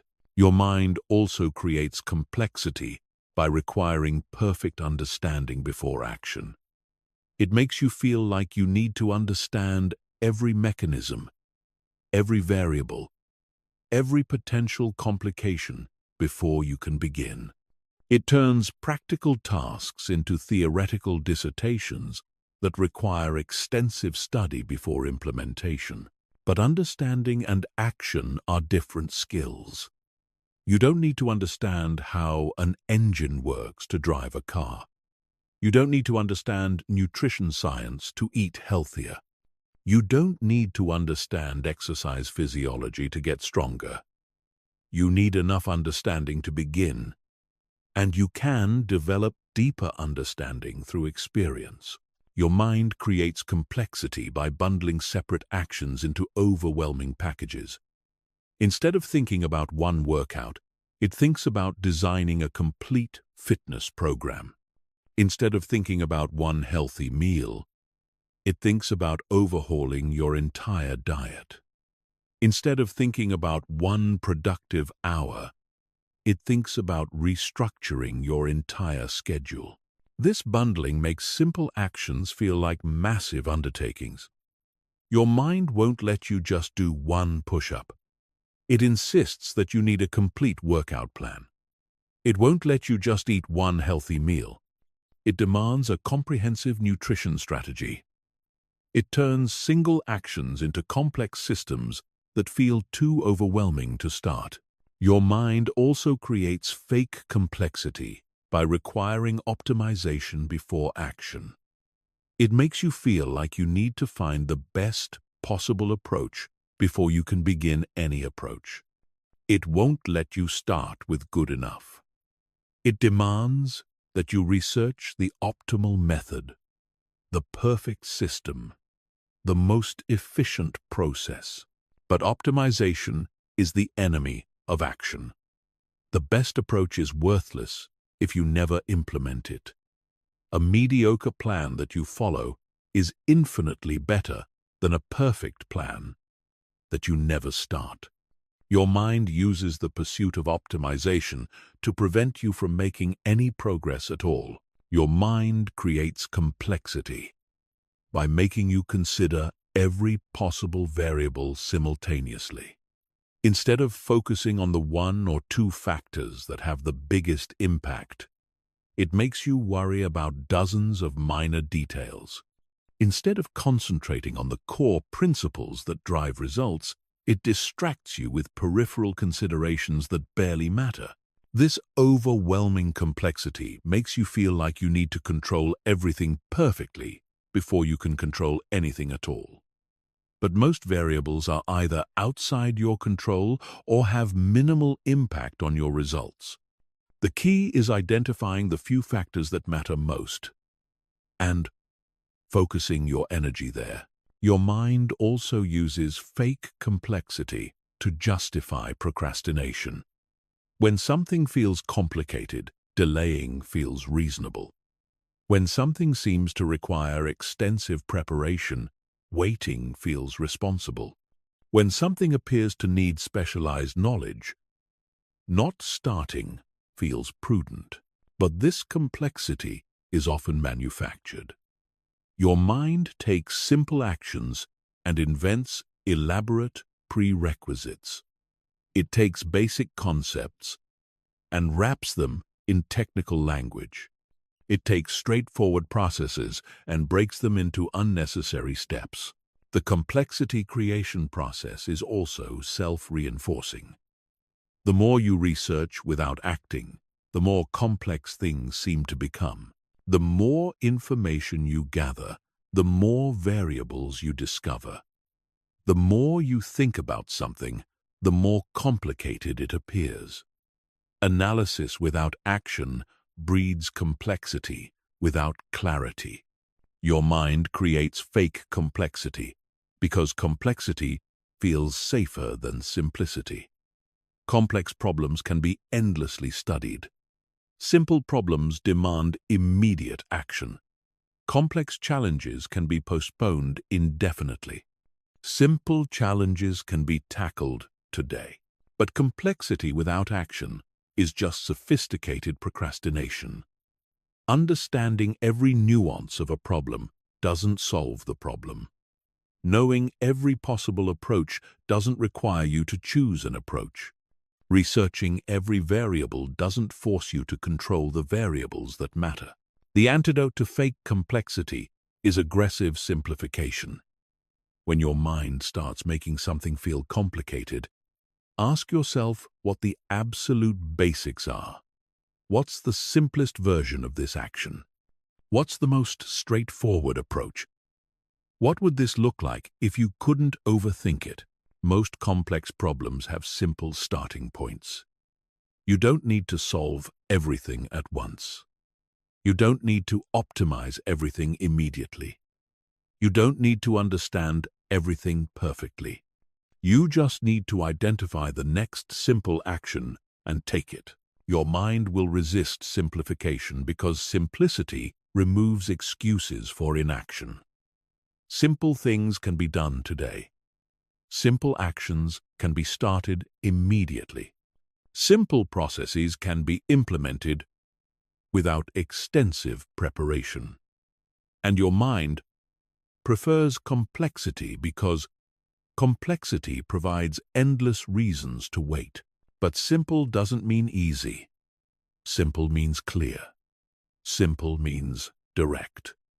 Simple means you know exactly what to do next, even if doing it requires effort, consistency, and patience. Simple eliminates the confusion that prevents action while preserving the challenge that creates growth. Stop letting your mind complicate what should be clear. Stop allowing artificial complexity to prevent real progress. Stop using sophisticated understanding as a substitute for simple action. The world rewards people who take simple action consistently more than people who understand complex theory perfectly. Most breakthroughs come from applying simple principles consistently, not from discovering complex secrets. Most success comes from doing basic things well, not from mastering advanced techniques. Most progress comes from clear action, not from complex analysis. Your mind creates fake complexity to protect you from the discomfort of simple action. But simple action is where all real change begins. And simple action is available to you right now, regardless of how complex your mind tries to make it seem. Chapter 13. Your comfort zone has a defense system that fights expansion. Your comfort zone isn't just a psychological concept. It's a sophisticated defense system that actively fights against any attempt to expand it. This system monitors your behavior, thoughts, and circumstances, and it responds to any deviation from familiar patterns with increasing levels of resistance designed to pull you back to safety. The defense system starts with subtle internal pressure. When you first step outside your comfort zone, you feel mild anxiety, doubt, or discomfort. This isn't random emotion. This is your brain's early warning system telling you that you're moving into unfamiliar territory. Most people interpret these feelings as signs that they're doing something wrong, but they're actually signs that they're doing something right. If you ignore the early warnings and continue expanding your comfort zone, the defense system escalates. The anxiety becomes stronger. The doubt becomes more persistent. The discomfort becomes more intense. Your brain is ramping up the pressure to convince you to return to familiar territory before you venture too far from safety. Your comfort zone defense system also uses sabotage tactics. It makes you forget important appointments related to your growth. It makes you oversleep when you plan to start a new routine. It makes you sick right before important opportunities. It creates emergencies and distractions that seem to require your immediate attention. These aren't coincidences. These are your brain's attempts to protect you from the perceived danger of change by creating obstacles that force you back into familiar patterns. Your unconscious mind is working against your conscious goals because it interprets growth as threat. The defense system also employs emotional manipulation. It floods you with feelings of inadequacy when you attempt challenging tasks. It creates overwhelming sensations when you face uncertainty. It generates intense cravings for familiar comforts when you're pushing yourself to grow. These emotions feel completely real and justified, but they're actually chemical weapons deployed to stop your expansion. Your comfort zone defense system gets stronger the more it's activated. Every time you retreat when it sounds the alarm, you teach it that its tactics work. Every time you give up when it creates resistance, you reinforce its protective programming. Every time you choose familiar over growth, you make the defense system more sensitive and more aggressive. This is why personal growth often feels like it gets harder before it gets easier. You're not just trying to build new habits or develop new skills. You're fighting against a defense system that gets more sophisticated with each attempt you make to overcome it. You're battling against your own unconscious programming that's designed to keep you exactly where you are. The defense system also uses rationalization to justify retreat. After it creates enough emotional pressure to make you stop growing, it provides logical-sounding reasons why stopping was the smart choice. You were being realistic. You were listening to your body. You were being responsible. You were avoiding unnecessary stress. These rationalizations feel true because your defense system has flooded your brain with stress hormones that make expansion feel genuinely dangerous. When you're experiencing the chemical reality of threat, logical arguments for retreat feel completely reasonable. Your brain creates the emotional state that makes its own arguments convincing. Your comfort zone defense system also monitors your thoughts, not just your actions. When you start thinking about making significant changes, even before you take any action, the system begins generating doubt, fear, and resistance. It attacks your plans before you implement them. It undermines your confidence before you test it. This is why you can feel anxious about goals you haven't even started pursuing yet. Your brain is already defending against the possibility that you might actually follow through. It's trying to kill your expansion plans in the thinking stage so it doesn't have to fight them in the action stage. The defense system uses past failures as ammunition against future attempts.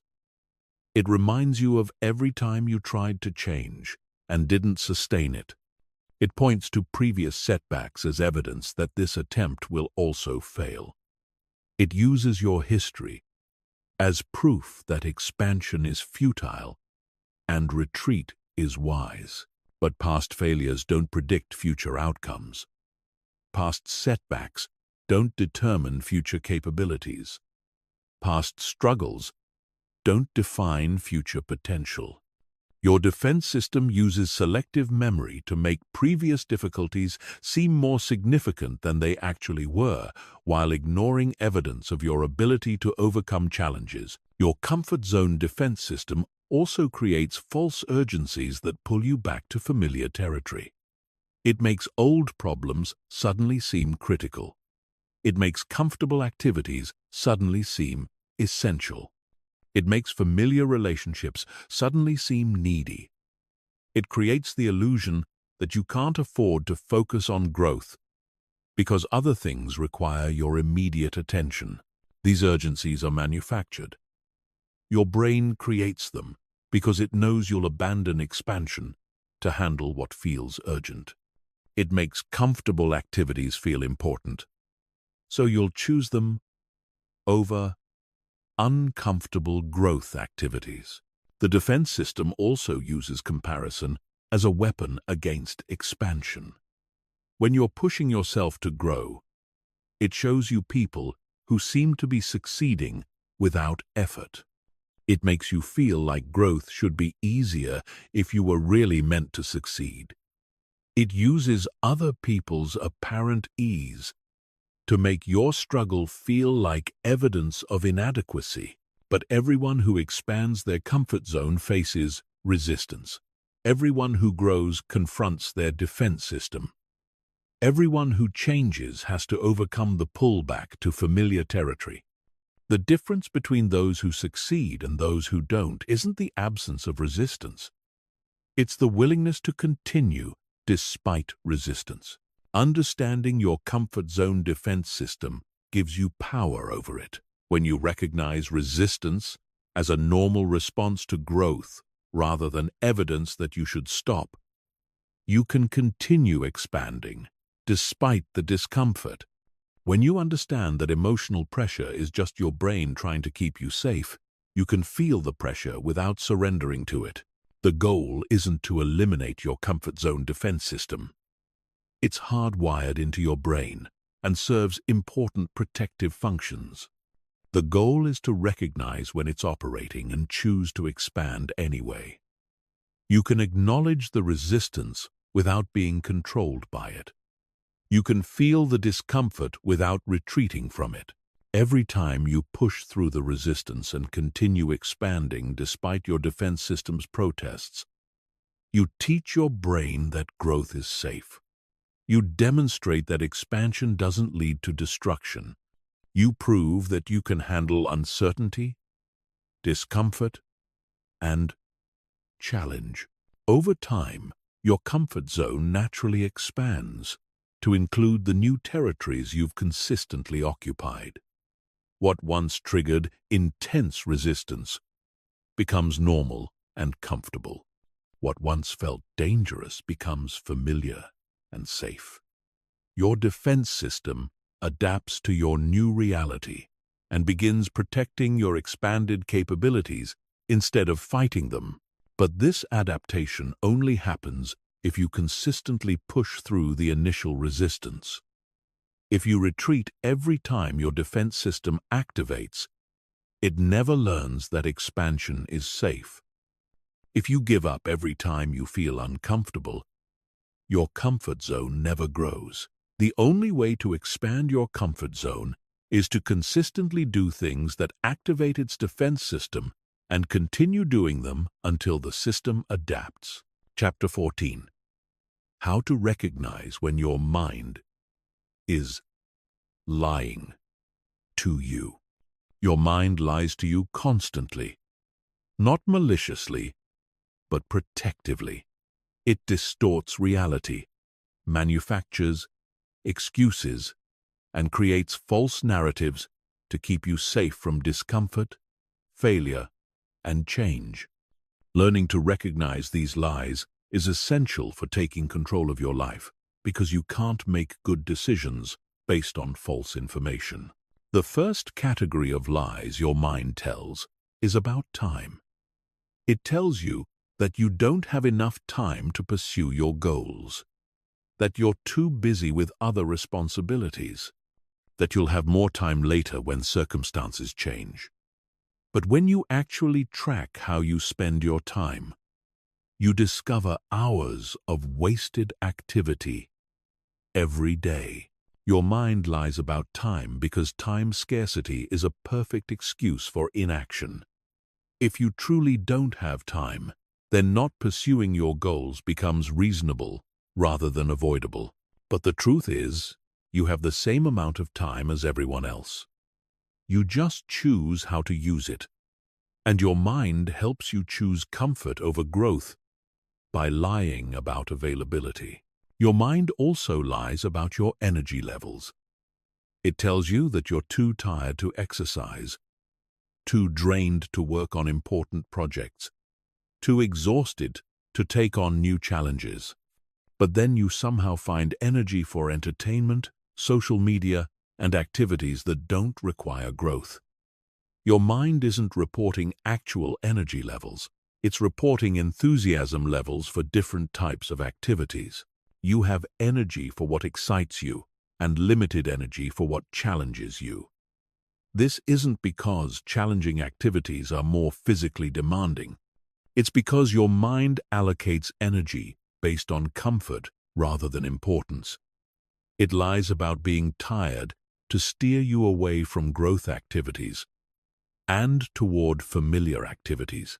Your mind lies about your capabilities. It tells you that you're not smart enough, strong enough, or talented enough to succeed at challenging goals. It focuses on your weaknesses while ignoring your strengths. It remembers your failures while forgetting your achievements. It compares your starting point to other people's advanced positions. These capability lies feel true because your mind supports them with selective evidence. But capability isn't fixed. Skills can be developed. Strength can be built. Intelligence can be applied and expanded. Your mind lies about your limitations to protect you from the discomfort of testing them. Your mind also lies about motivation. It tells you that you need to feel motivated before you can take action, that you should wait until you feel inspired, that successful people are naturally driven while you're naturally lazy. But motivation is a result of action, not a prerequisite for action. The motivation lie keeps you waiting for a feeling that only comes through doing.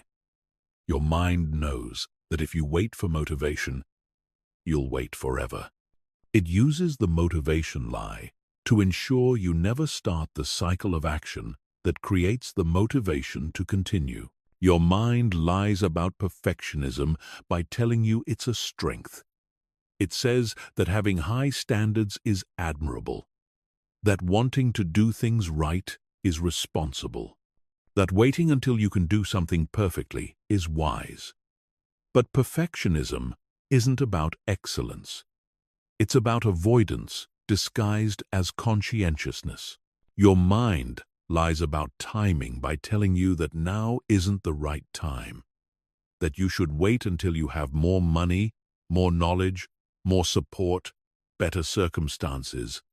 But there will never be a perfect time. There will always be obstacles, limitations, and uncertainties. Your mind uses timing lies to justify permanent postponement. Your mind lies about other people's opinions.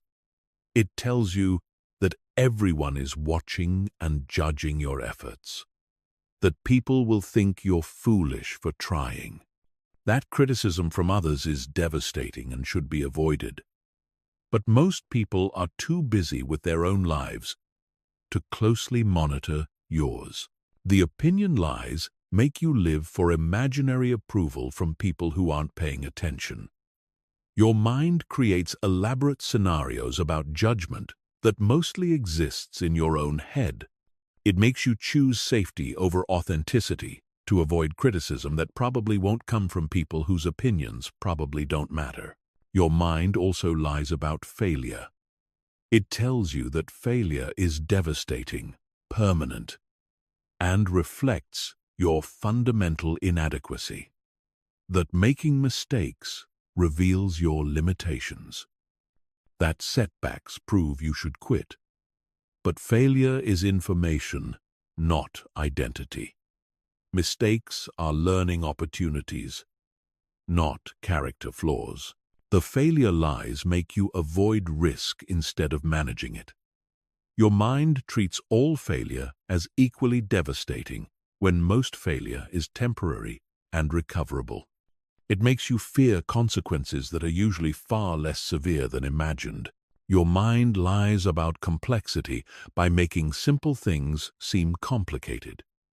It tells you that you need extensive preparation before you can begin, that you need perfect understanding before you can act, that you need to consider every variable before you can move forward. But most things that could improve your life are fundamentally simple. Your mind lies about necessity by telling you that entertainment, distractions, and comfort activities are essential for your well-being, that you deserve constant relaxation, that you need frequent breaks from any kind of challenge or effort. But these activities become excessive when they replace growth rather than supplement it. Your mind lies about urgency by making unimportant things feel urgent and important things feel optional. It tells you that you need to respond to every notification immediately, that you need to handle every minor crisis before focusing on major opportunities, that other people's emergencies are more important than your goals. To recognize when your mind is lying, pay attention to the emotions attached to your thoughts. Thoughts that make you feel helpless, overwhelmed, or paralyzed are usually lies designed to keep you from taking action.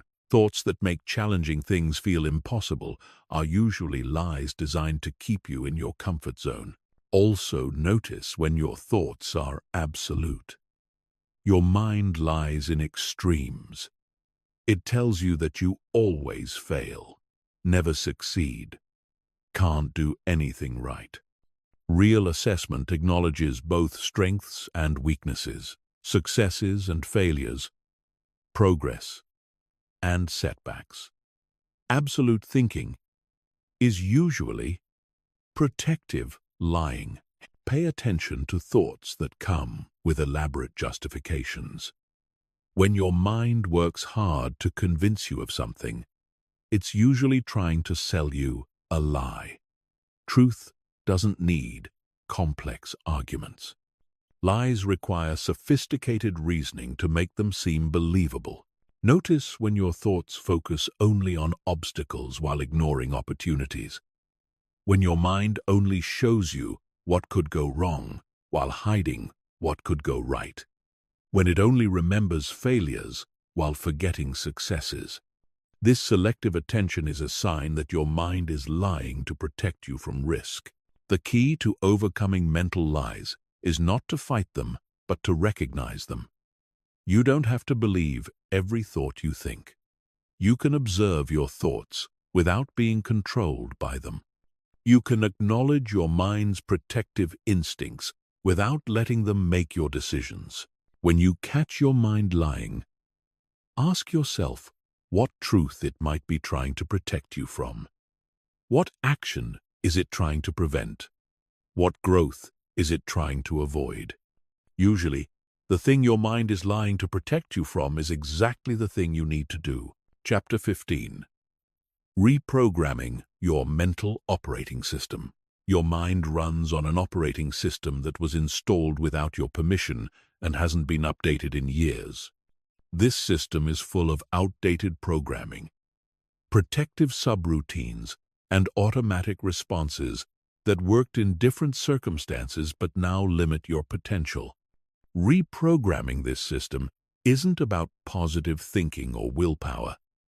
It's about systematically replacing old code with new code through consistent practice. The first step in reprogramming is recognizing that your current mental operating system is not you. It's just software running in the background. You are not your automatic thoughts, your emotional reactions, or your behavioral patterns. You are the awareness that can observe these systems and choose whether to follow their instructions. This recognition is crucial because it creates space between you and your mental programming.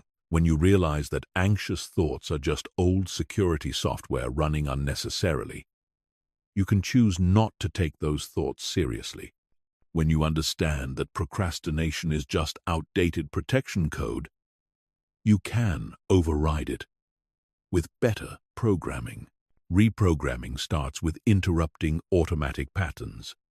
Your mind operates largely on autopilot, running the same thought patterns, emotional reactions, and behavioral responses it's always run.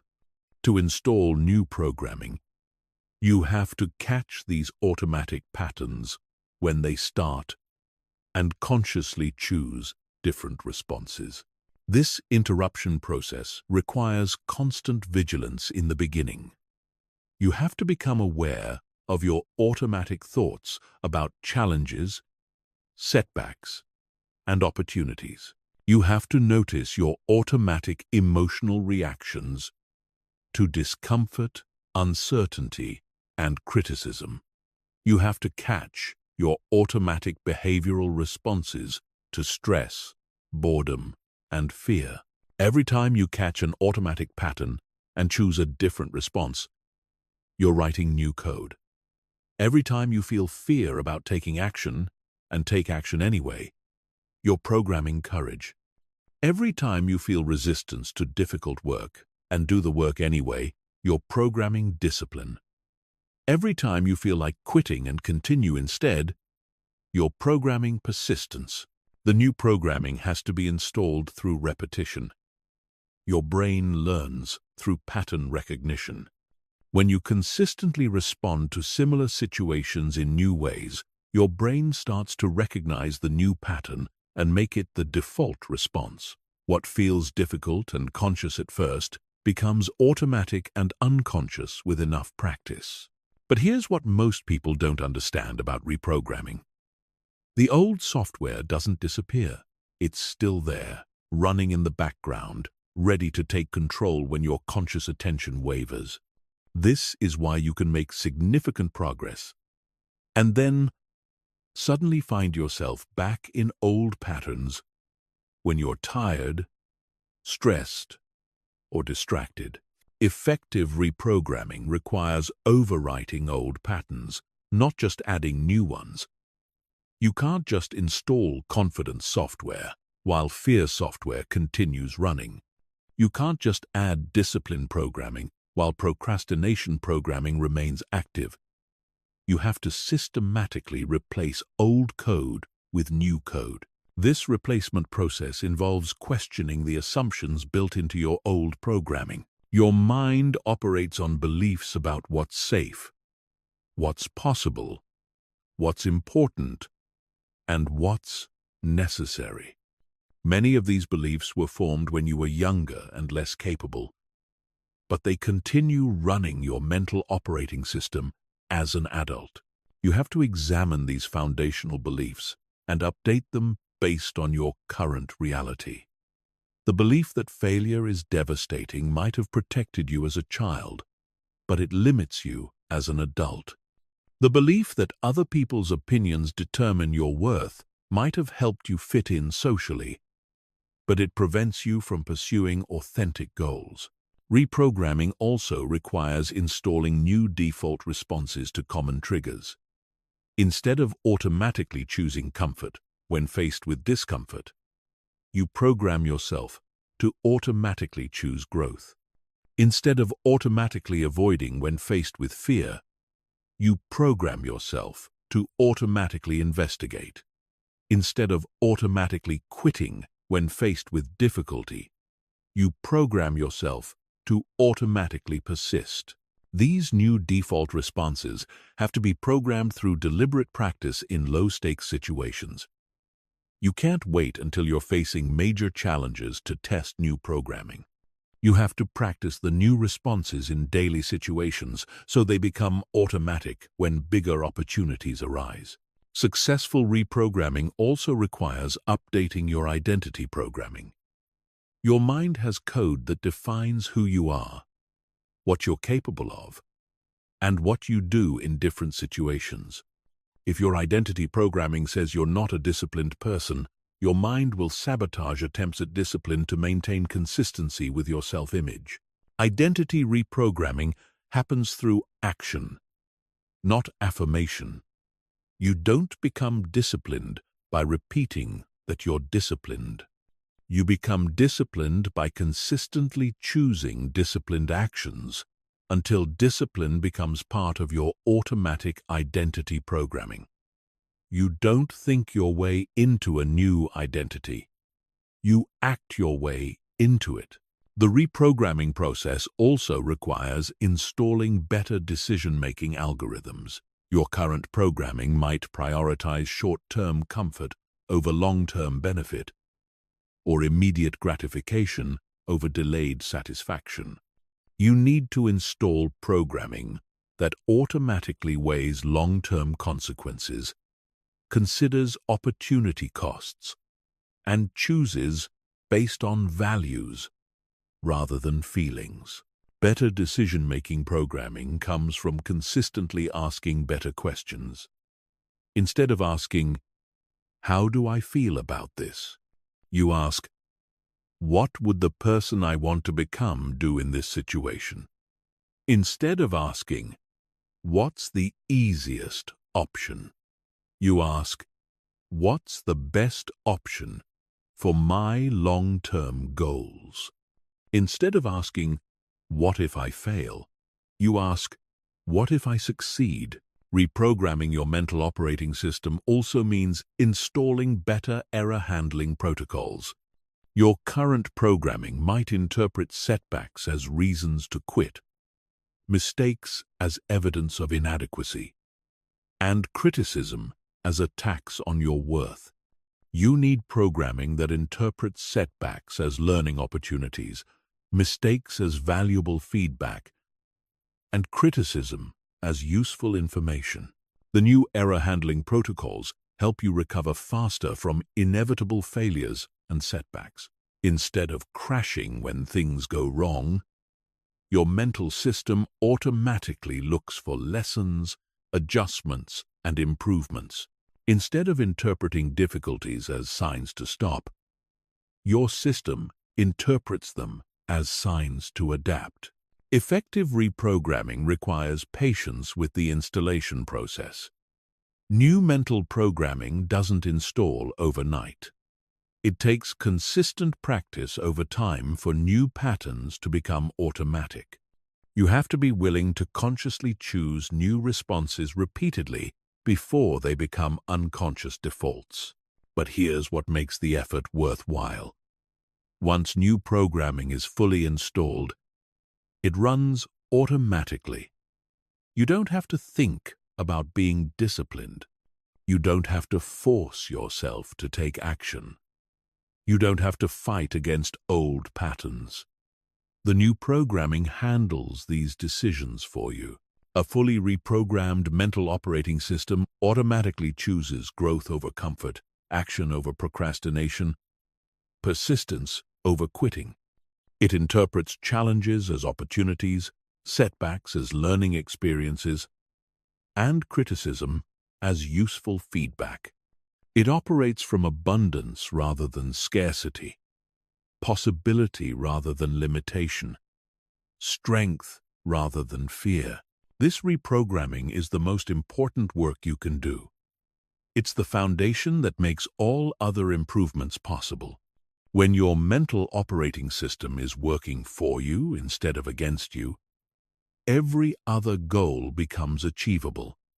When your mind is programmed for growth instead of protection, your potential becomes unlimited. Your mind doesn't have to work against you. It can become your greatest ally in building the life you want, but only if you take responsibility for reprogramming it. Only if you commit to systematically replacing old, limiting code with new, empowering programming. Only if you do the daily work of choosing new responses until they become automatic patterns. The choice is yours. You can continue running outdated mental software that keeps you stuck, safe, and small. Or you can do the work to reprogram your mind for growth, success, and fulfillment. Your future depends on which choice you make. And that choice starts right now with the very next thought you choose to think and the very next action you choose to take.